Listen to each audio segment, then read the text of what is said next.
I think that they should lower the rims, and I think that they should make the shorts of the uniform shorter.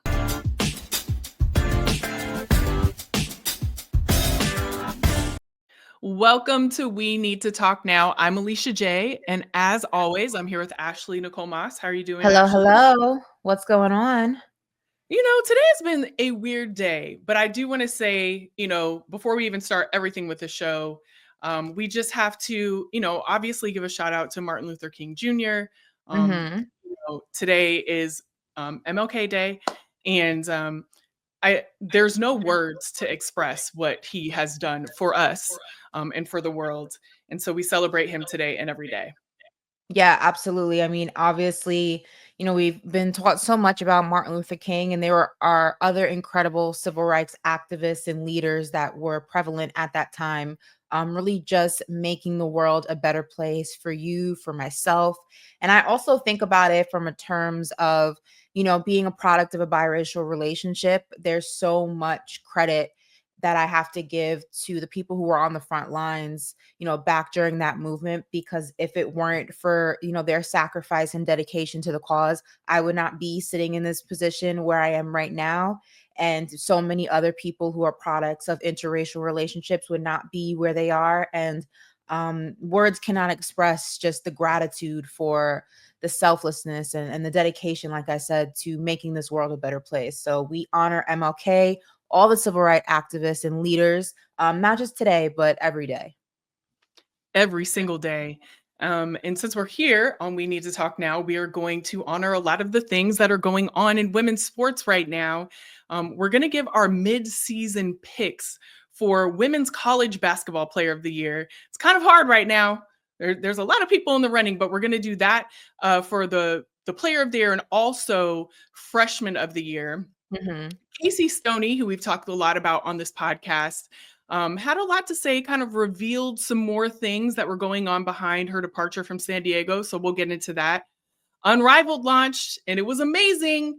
We have to talk about it because somebody, not me, Ashley, was there. So she's going to give us her firsthand account of the amazing, exciting league that is Unrivaled. And then at the end, we're going to give our hottest sports take, Ashley, and I have a hot one. So I'm looking forward to that. But before we get into all of that, we have to remind you, as usual, you need to tap in with us on all of our social media platforms. TikTok is back. So we are back on TikTok for the time being, at least, but don't get us started on that conversation.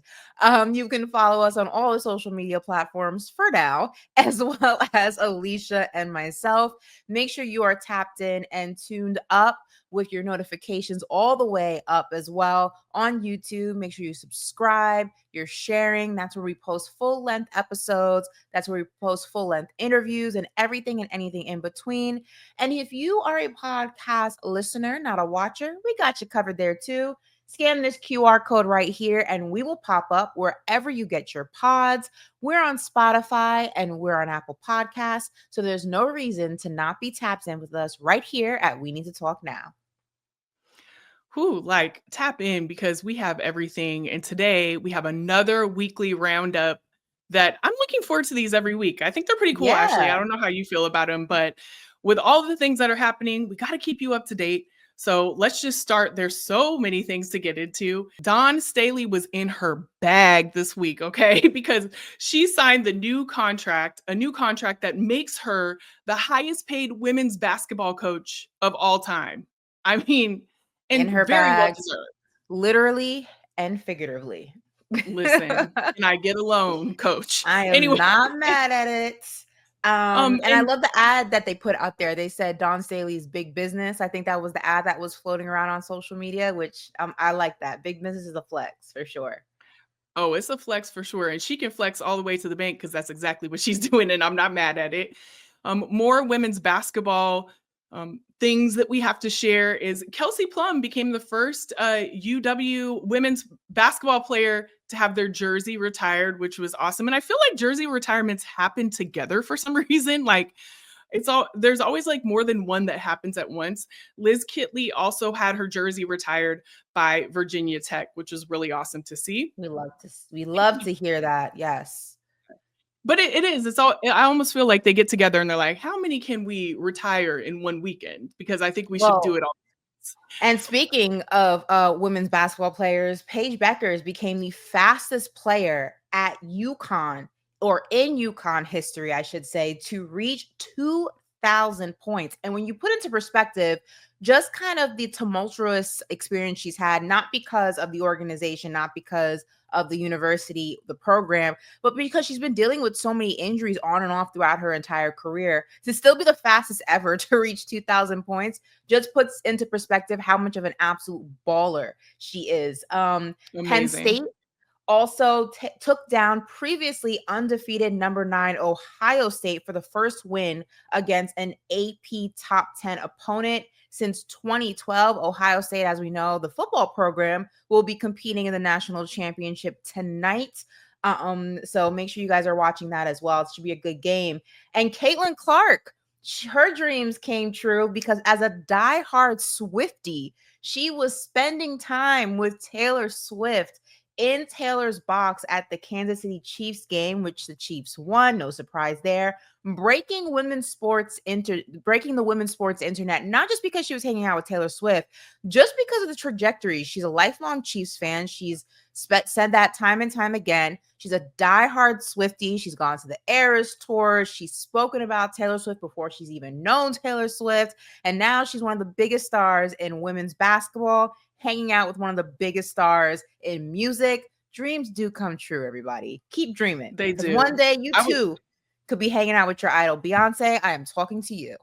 Listen, as am I. I think we should be a duo in that. You ain't getting in that box without me, Ashley, okay? Girl, don't worry. If I'm going, you coming. Just don't embarrass me because I want to hang out with Queen Bee again. Okay? Don't fan out. Me embarrass you. We won't talk about that. I want to say Caitlin is very calm, cool, and collective because I don't know if I'd be that chill hanging out with Beyonce. I would be like, oh my gosh. Yeah, I would have a freak out moment for sure. Like, and maybe not externally, but inside. Like internally, yes. I would be going crazy. Emma said, she was freaking out on the inside. I've guaranteed at some point, because it's something I would do, I'd be all cool in her face, and then like I would go to the bathroom and be like, I'm hanging out with Beyonce. I'd be calling on my homegirls, like, you guys will never guess where I am. Absolutely. She did keep it calm though in that box. That. She was just looking like, we hang out every day, but you know she was freaking out on the inside. Not new to this, true to this. I am not mad at it. And when we talk about women's basketball and just dominating the sport as a whole, we also have to talk about it on the collegiate level, which brings us to Vibe Check, because we are going to give our front runners for the NCAA Women's Basketball Player of the Year and also Freshman of the Year. Now, this is very early. It's very tentative. Obviously, our feelings could change next week when we do the pod. So don't hold us to this, right? So we are first going to start with the Women's College Basketball Player of the Year. Now, there's a lot of names kind of circulating the very early standings, if you will. Obviously, you have Hannah Hidalgo out of Notre Dame, one of the best one-on-one perimeter defenders in the country, while also being among the top scorers. Right now, she's averaging 25.5 points, second in the nation. So shout out to her. You have Lauren Betts out of UCLA. She was a transfer. She's helped the Bruins go from the Sweet 16 to the number 1 team in the country, double figures in every single game this season. No surprise. Well, before I get to the next one, she's averaging almost 20 points right now, almost 10 rebounds. So she's averaging almost a double-double, which is incredible.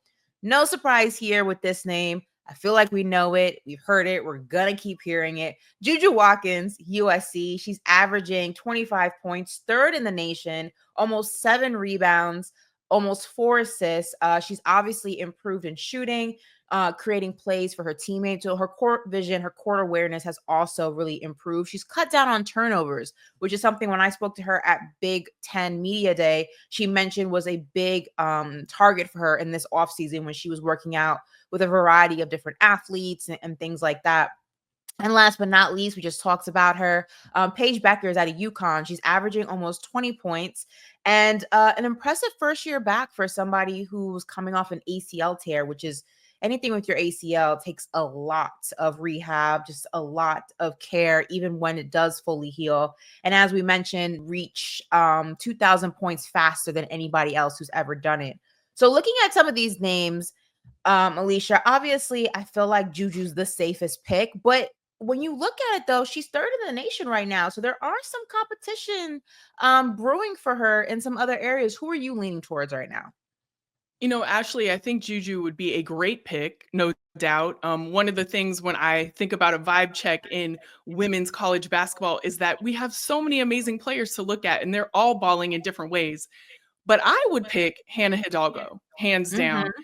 Personally, right now, like you said, it could change, For but sure. she just came off of 2 games where she had an ankle injury, so she was not playing. And when she came back, she had 23 points, 10 rebounds, 5 steals, and 3 assists. And you could tell that the impact on her overall team was great. If you look at the games that she missed versus the games when she came back, she obviously she brings a spark defensively, and that's literally an understatement. She's a feared perimeter defender. Yeah. And also just amazing on offense. You look at all of her numbers, she's improved her scoring percentage to 50.4% overall. The Fighting Irish are number 3 in AP voting, and they continue to be there. They even got 2 first place votes in the last week, I believe. She's just an amazing player. I love her game. I love watching her. I love her swag. I love everything about her. But if I were to pick somebody right now, it would be Hannah Hidalgo, hands down. I think that all of these players that you mentioned are making huge impacts on Yeah. their team. But overall, she would be my pick. I'm not mad at that. And I'm actually going to go Lauren Betts right now. And I know everyone's going to say, over JuJu. I absolutely love what she's doing for the Bruins. And also, I think that defense is an underrated part of the game. Everyone likes to focus on the shots and the craftiness and just the sexiness that comes with offense. I'm not mad at it. I get it. But I just think somebody who can play both sides of the court, and not saying any of these players can't do that, but she's been absolutely crushing it right now. And again, UCLA's defense, as I mentioned, ranks second nationally in opponents' field goal percentage. So she's just been absolutely killing it defensively and really anchoring what I think is the biggest weapon that UCLA has this season, and that is their defense. So right now I'm looking at Lauren Betts. But again, this is very early. We're not even in February yet. We could be having a Right. drastically different conversation in just a few weeks. So do not hold us to these picks. And speaking of picks, we're also going to make our picks for freshman of the year. Now, this is kind of cool because I love when freshmen get their time in the shine, if you will, right? So some of the names that have been circulating so far, you have Sarah Strong out of UConn. She's averaging 16.9 points, 7.9 rebounds. She's actually leading UConn in rebounds, steals, and blocks. So you want to talk about somebody just being all over the court. Sarah Strong is that girl. Second leading UConn scorer behind Paige. So she's also the Robin to Paige's Batman, if you will. And sometimes she can be Batman, depends on the day. You have Joyce Edwards out of South Carolina, averaging 12 points, almost 5 rebounds. She leads the Gamecocks in scoring and steals. So when we talk about South Carolina, we talk about a team that obviously recently took a hit defensively, but just speaks to the testament of how deep this team actually is, even at just the very infancy levels of some of these girls' careers, collegiate careers at least. And then out of Ohio State, we have Jelani Cambridge averaging 15.4 points, 4.3 rebounds, 4.1 assists, the team's third leading scorer, second most steals. So something all these girls share, they're going to steal that basketball out of your hand. So Okay. make sure your ball security is A1, because if not, they coming for you. Who are you With the leaning towards quickness. for freshman of the year right now, Alicia? Again, all amazing players who are making an impact on their team right away, which is so hard to do as a freshman. It's so hard to do, but my pick would be a player who was the top high school recruit last year. And of course, UConn got her, which would be Sarah Strong. Like all of the stats that you just said, she is not only impacting on her team, but she's leading the team in so many different ways. She is so versatile. She's just an amazing player. I when I watch her, I just can't believe that she's that good already, especially being on the UConn team that she is. like you said, she's right there with Paige Bueckers and making such an impact. It's really amazing to see. And in a way, it's just like, dang, how far is she gonna go? Like she's going to be, I really believe, one of the top players that we're going to talk about just in history of women's basketball, looking at her game this year. So Sarah Strong would be my pick. Again, a lot of amazing talent who are coming out the gate so strong. But she, to me, it's just like, I mean, she's almost solidified herself as a generational player. And I just love watching her play. Yeah, I actually agree with you. That was going to be my pick as well. I don't have too many things to add except just, being able to be such a reliable anchor for Paige is huge. And I think that UConn really is fighting for their chance to get back to the championship. Obviously, they keep falling short in some way, shape, or form these past few seasons. And a lot of that has to do with just injuries at the wrong time. And I think that obviously Paige and her stardom and everything that she is, and rightfully so, is what's focused on when you talk about UConn. But I just think not really getting caught up in that and just doing what you need to do on so many different aspects of the game, and to do that as a freshman. Right now, I don't think anybody is close when it comes to this freshman of the year conversation or competition right now when it comes to Sarah Strong. So I agree with you completely. Yeah, she's playing on that team like she's been playing there for years. Years, Like when yeah. you're watching her, you would never say she was a freshman. And to come in and make the impact that she had, especially on the team that has had a lot of struggles with injury, like you said, to your point about injuries, they Yeah. need her. They need her, and she's stepping up to the plate in a major way. So, Sarah Strong, we're looking forward to watching you for the rest of the season, and we're proud of you for what you're doing. Definitely going to be someone that we look to watch for years to come. And, something that I was watching this week, Ashley, was Casey Stoney opened up about her firing. Mm. And there's a lot of things in here that are very unsettling for sure. As we talked about last week, we told you that she is going to coach the Canada women's soccer team.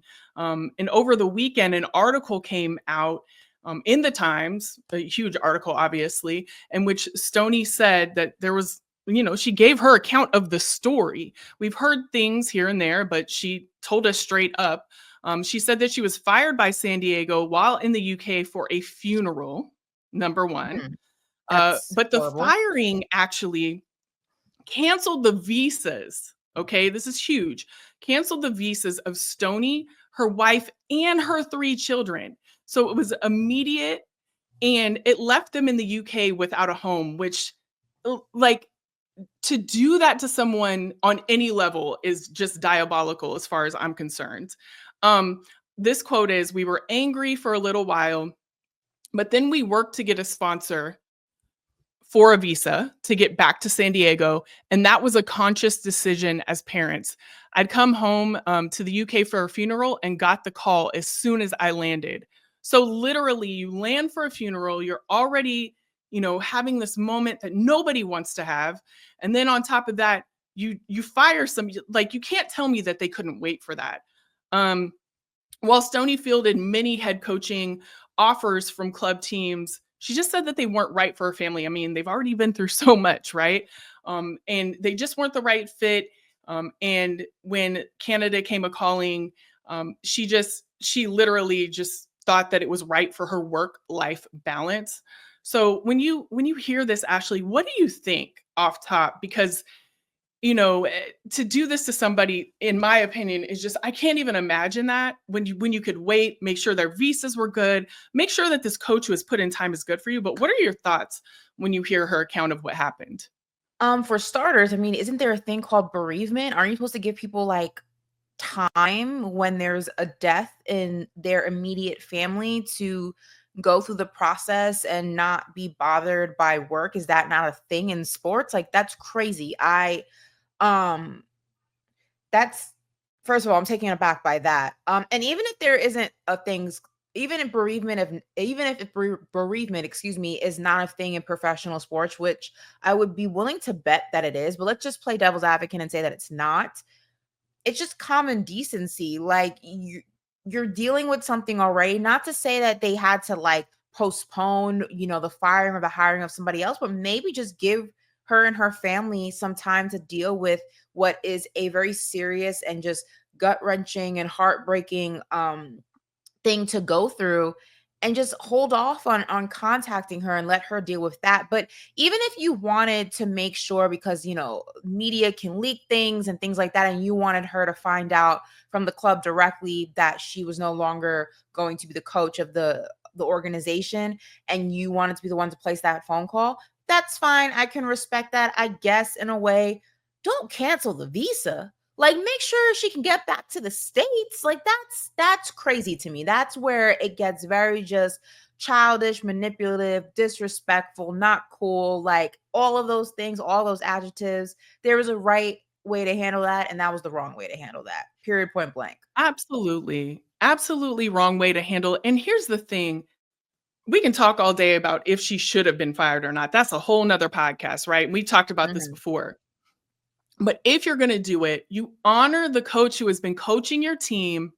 I don't care what you think the problem is or whatever. You honor her and her family, who now just have no way of moving about. Like, you literally are stranding them.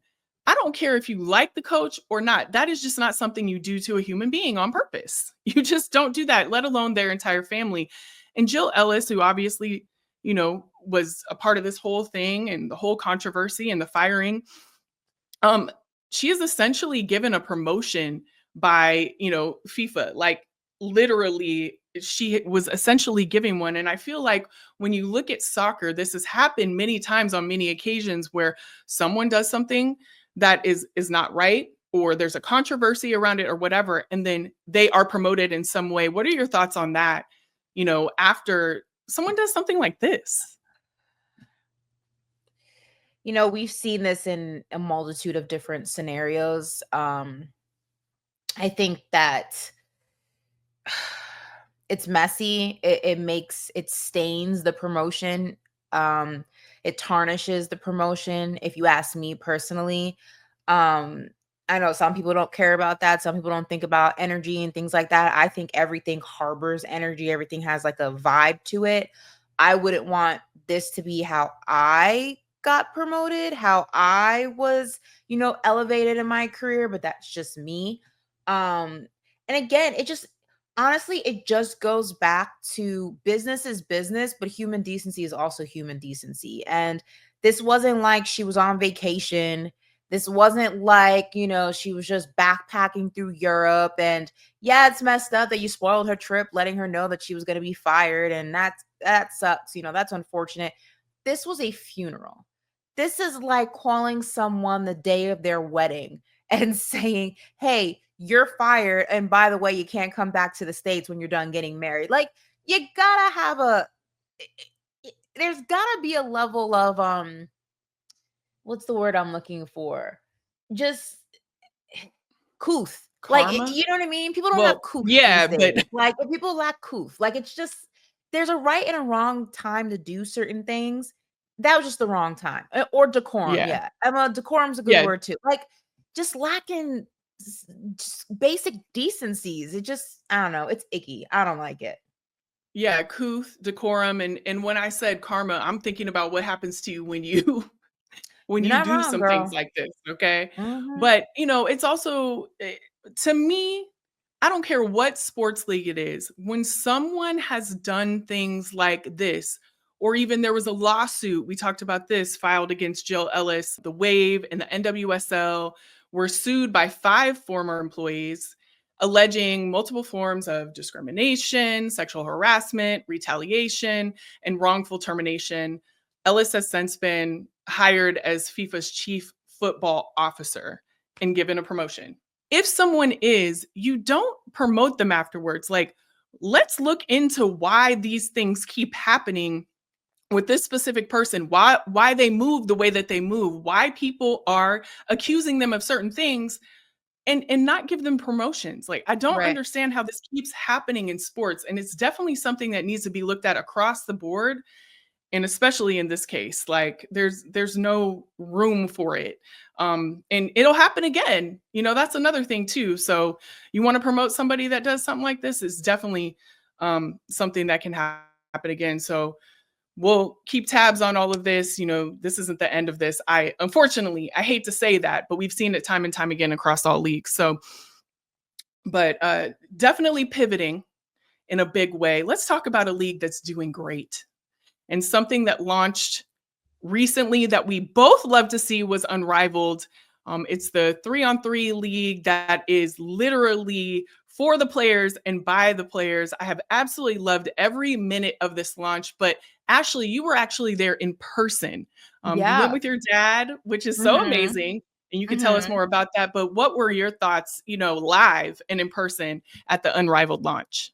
They've done a fantastic job, and I've gone to both Athletes Unlimited and now Unrivaled. I did Athletes Unlimited last year in Dallas, and I thought the environment was very cool. I think one thing Unrivaled did was take that formula and amplify it. They have a whole village outside before you even get into the arena. There's photo op opportunities. There's signs that you can fill in the blank. Unrivaled is blank, whatever word you want to put in there. There's like those basketball hoops that you see at carnivals where you can win prizes. There's a wall with every single of the basketball teams that are part of Unrivaled that you can also take photos with. There's merch before you even get into the arena. You have to walk through the merch store. They have concession stands. They just absolutely killed it. And then when you go into the actual arena, it's state of the art. The lights, they have little VIP booths that, you can purchase, and there's food and drinks and people coming, and, the players are walking around after their games or just there checking out. You can see everybody from Skylar Diggins to Tasha Cloud walking around. You know, De'Erica, the list goes on and on. Everybody's there. You have, the significant others of these people who are stars in their own right, have their own following. They're there, and people are posing for pictures. I saw Brittany Griner. She walked past me. I was sitting courtside, and between court and the fan, which, by the way, even if you're not courtside, there's not a bad seat in the house here. Because it's not like a massive arena, like say, like, where the Knicks play in the Garden and stuff like that. Everything's very relatively close to the court. So even if you are in the last row, you can see the court very clearly. They made a great job.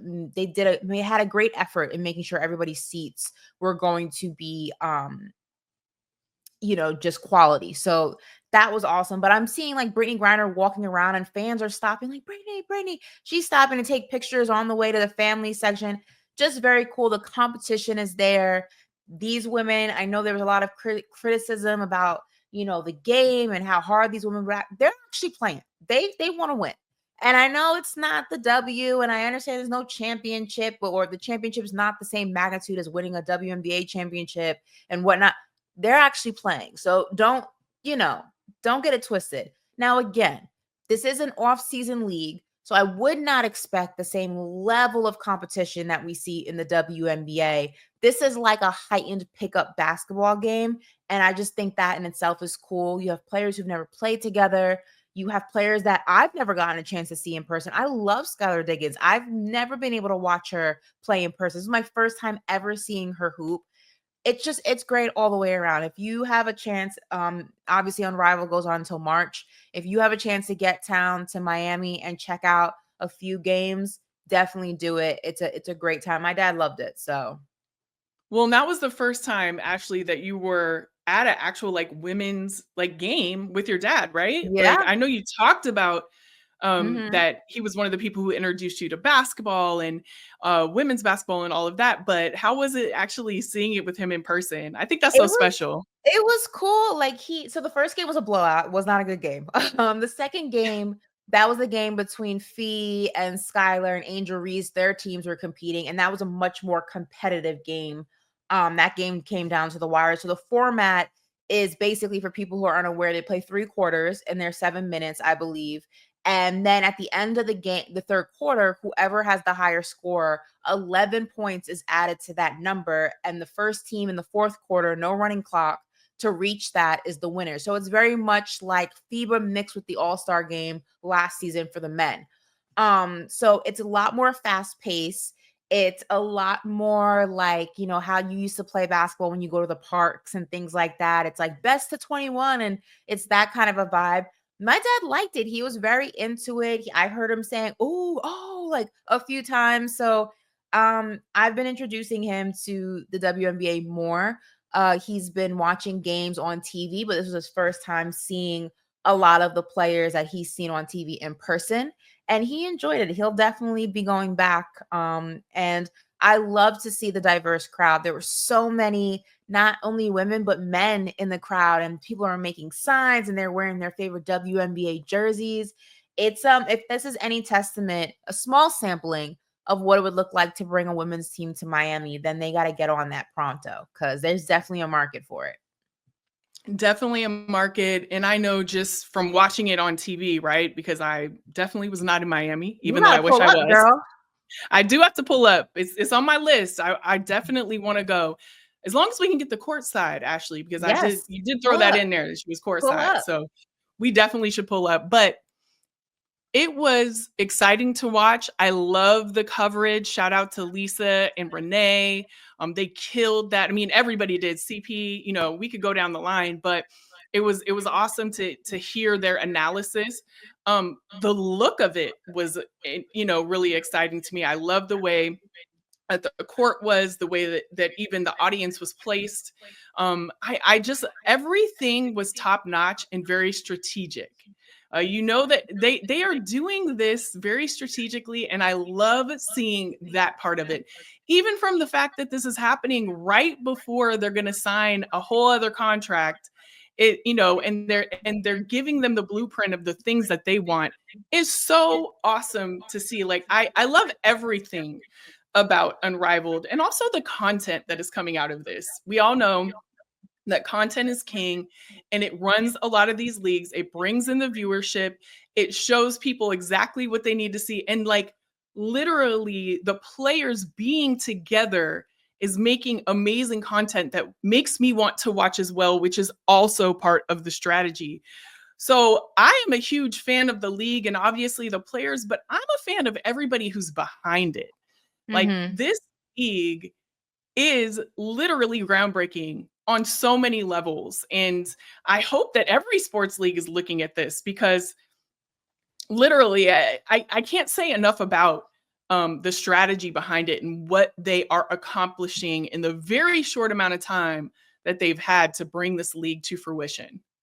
Yeah, absolutely. And it's like we said last week, and we'll keep saying it, it's going to put pressure on other leagues, more professional leagues, to do right and to do better by their players. And hopefully seeing a league like Unrivaled in its very infancy stages being able to do that shows them that not only is it possible, but it's necessary. So we'll definitely keep talking about Unrivaled. Like I said, it's going on until March. So make sure, if you have a chance, come on down to 305 and check out some games. It's definitely a cool environment.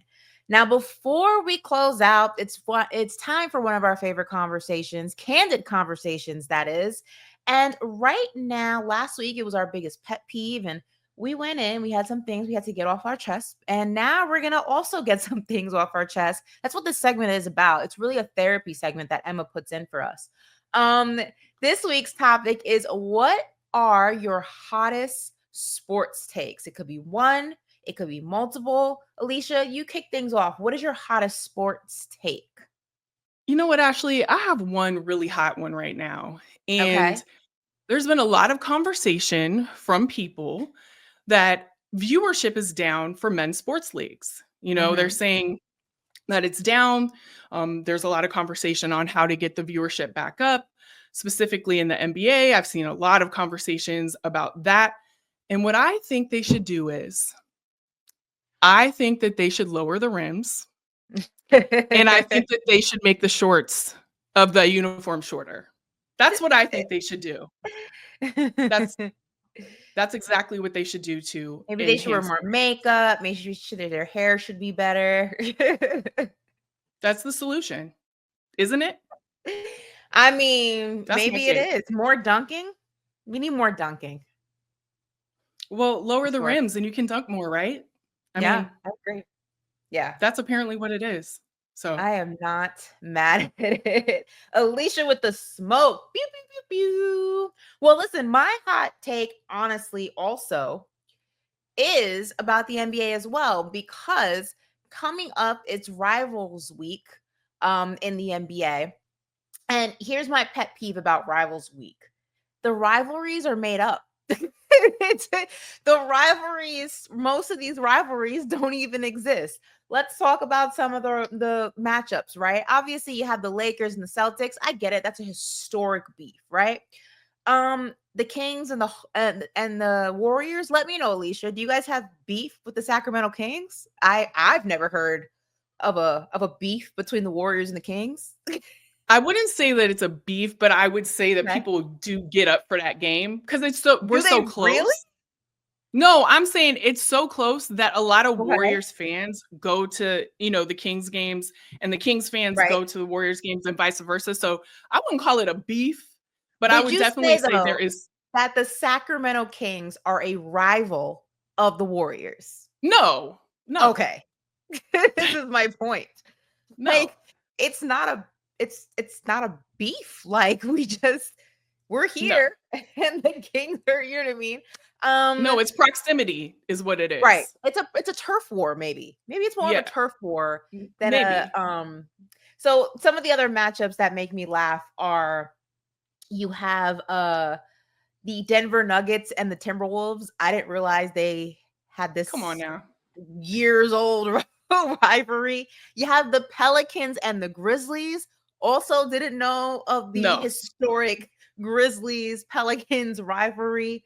It's just, I always find that you have the 76ers and the Nuggets. Now I'll give them that because of the Joel Embiid Jokic thing. Joel Embiid never plays in Denver. That's the narrative. But what makes me laugh when they do Rivals Week is that most of them, it's like grasping for straws. Like, yeah, the Miami Heat and the Milwaukee Bucks, like they play each other once in the playoffs and now it's a beef. It's just, I always find Rivalry Week in the NBA funny because a lot of these, it's a one-sided beef and it's in your head. But that's my hot take. So let's have a Rivalry Week with beefs that actually exist. I think that would be a good one. Like the Lakers and the Warriors. That's a good one. Those fans don't like each other. That is a good one. Yeah. But that's what we had to get off anything our for the ratings, right? Our beefs kind of coincided with each other. We did not plan this, by the way. Just want to put that out there. We did not. But while we work on lowering the rims for the NBA, we want to remind you to tap in with us on all of our social media platforms while they are in existence for the time being. And make sure you have those notifications turned on, subscribe, and do all that good stuff on YouTube, because in case you missed any of this episode or any others, that's where you can find them. And at the end of the show, there will be a QR code. Scan that and we will pop up wherever you get your pods. And that's on Apple and that's on Spotify. So until next week, bye guys.